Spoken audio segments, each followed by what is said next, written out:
رمضان کا اختتام کیسے کریں؟ رمضان کا مہینہ اپنی بہت سی رحمتیں اور برکتیں سمیٹتے ہوئے رخصت ہونے کو ہے۔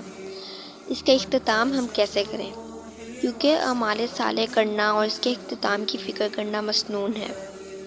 آپ صلی اللہ علیہ وآلہ وسلم نے فرمایا، انما الاعمال بالخواتین، عملوں کا دار و مدار خاتمے پر ہے، اس لیے ہمیں اپنی زندگی کے بھی حسن خاتمہ کی فکر کرنی چاہیے اور اعمال کے بھی حسن خاتمہ کی فکر کرنی چاہیے کہ اعمال جو کرتے ہیں ان کا اختتام کیسے کریں کہ وہ اللہ کے ہاں قبولیت کے درجے کو پہنچے اور ہماری بخشش کا سبب بن سکیں۔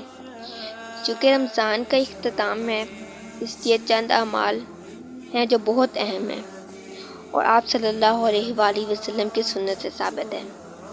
آپ صلی اللہ علیہ وآلہ وسلم جب بھی کوئی نیکی کا کام کرتے تو اس کے بعد سب سے پہلے استغفار کرتے۔ جب نماز پڑھتے تو اس کے فوراً بعد اللہ اکبر کہہ کر 3 دفعہ استغفار کہتے۔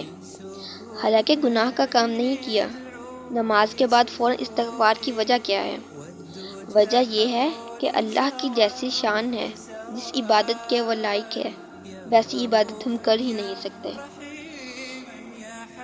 جب کوئی نیک کام کریں تو اس کے بعد فوراً اس کے اختتام پر اللہ سے معافی مانگ لیں۔ اللہ تعالیٰ کا قرآن میں ارشاد ہے، ثم افیضوا من حیث افاض الناس واستغفروا اللہ، وہاں سے لوٹو جہاں سے لوگ لوٹتے ہیں اور اللہ سے معافی مانگو۔ اللہ کے نبی حضرت محمد صلی اللہ علیہ وآلہ وسلم نے اپنی دعوت کا آغاز مکہ سے کیا۔ تکالیف اور مسائل آئے، حتیٰ کہ ہجرت کرنا پڑی۔ پھر مدینہ چلے گئے، پھر مدینہ سے جنگیں مسلط کر دی گئیں۔ بہت سے مصائب کے بعد بالآخر مکہ فتح ہوا اور پھر پورے جزیرۃ العرب میں اسلام کا پرچم لہرانے لگا۔ تب لوگ گروہ در گروہ اسلام میں داخل ہونے لگے۔ اس مشن کے اختتام پر اللہ تعالیٰ نے ارشاد فرمایا، النصر اذا جاء نصر اللہ والفتح ورأیت الناس يدخلون فی دین اللہ افواجا فسبح بحمد ربک واستغفرہ انہ کان توابا۔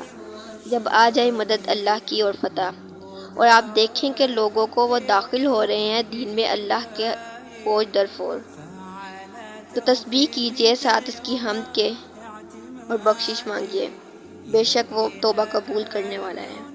2 کام سب سے پہلے جو ہم نے کرنے ہیں، سب سے پہلے استغفار کریں اور پھر اللہ کی حمد بیان کریں۔ حضرت عائشہ رضی اللہ تعالیٰ عنہ کہتی ہیں، جب یہ صورت اتری میں نے نبی صلی اللہ علیہ وآلہ وسلم کو جب بھی نماز پڑھتے دیکھا۔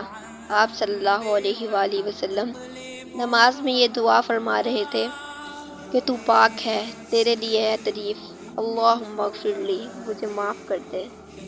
نیک اعمال کے بعد سب سے پہلا کام اللہ سے معافی اور دوسرا ان اعمال کی قبولیت کی فکر کریں۔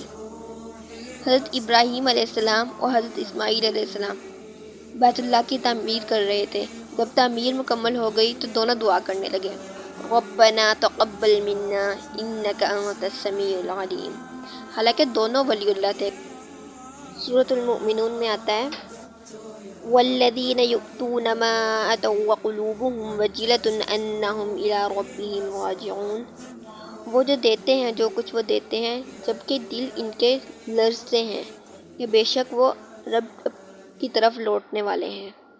اولئک یسارعون فی الخیرات وہم لہا سابقون۔ یہی لوگ ہیں جو جلدی کرتے ہیں بھلائیوں میں اور وہی ان کے لیے سبقت کرنے والے ہیں۔ اس آیت کے متعلق حضرت عائشہ رضی اللہ تعالیٰ عنہ فرماتی ہیں، میں نے نبی صلی اللہ علیہ وآلہ وسلم سے پوچھا کہ کیا وجہ ہے، یہ وہ لوگ ہیں جو شراب پیتے ہیں یا پھر وہ ہیں جو چوریاں کرتے ہیں پھر اسی مال میں سے صدقات دیتے ہیں؟ ڈرتے رہتے ہیں، کیا یہ وہ لوگ ہیں جو صدقات بھی دیتے ہیں پھر شراب بھی پیتے ہیں؟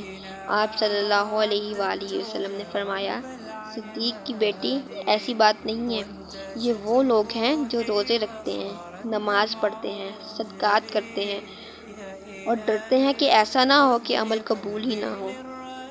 اعمال صالح کے فوراً بعد اللہ سے معافی مانگے، اپنے اعمال قبول کروائیں۔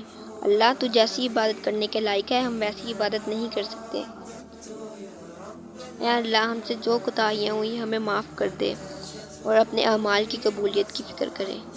اس کے لیے آپ یہ دعا کریں، ربنا تقبل منا انک انت السمیع العلیم۔ جب رمضان سے نکلیں تو کثرت سے اللہ کا ذکر کریں۔ اللہ نے کئی جگہ پر اس کا حکم دیا ہے۔ سورۃ الجمعہ آیت 10 میں ہے، فَإِذَا قَضَيْتُمُ الصَّلَاةَ فَانتَشِرُوا فِي الْأَرْضِ وَابْتَغُوا مِن فَضْلِ اللَّهِ وَاذْكُرُوا اللَّهَ كَثِيرًا لَعَلَّكُمْ تُفْلِحُونَ۔ اور پھر جب پوری ہو جائے نماز تو پھیل جاؤ زمین میں اور تلاش کرو اللہ کے فضل کو اور ذکر کرو اللہ کا، وَاذْكُرُوا اللَّهَ كَثِيرًا لَعَلَّكُمْ تُفْلِحُونَ، کثرت سے تاکہ تم فلاح پا جاؤ۔ رمضان کے بارے میں قرآن میں فرمایا، شہر رمضان الذی فیہ القرآن ھدی للناس وبینات من الھدی والفرقان فمن شہد منکم الشہر فلیصم ومن کان مریضا او علی سفر فعدۃ من ایام اخر یرید اللہ بکم الیسر ولا یرید بکم العسر ولتکملوا العدۃ ولتکبروا اللہ علی ما ھداکم ولعلکم تشکرون۔ وَلِتُكَبِّرُوا اللَّهَ، اور تاکہ تم بڑائی بیان کرو اللہ کی۔ عبادات کے فوراً بعد تیسرا کام اللہ کا کثرت سے ذکر کیا جائے۔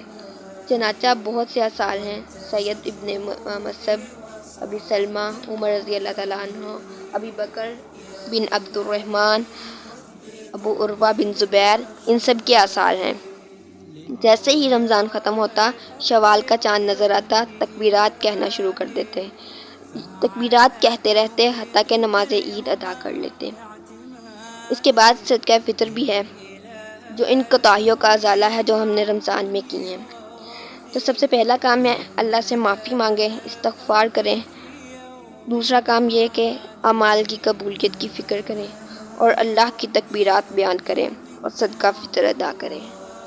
ربنا تقبل منا انک انت السمیع العلیم۔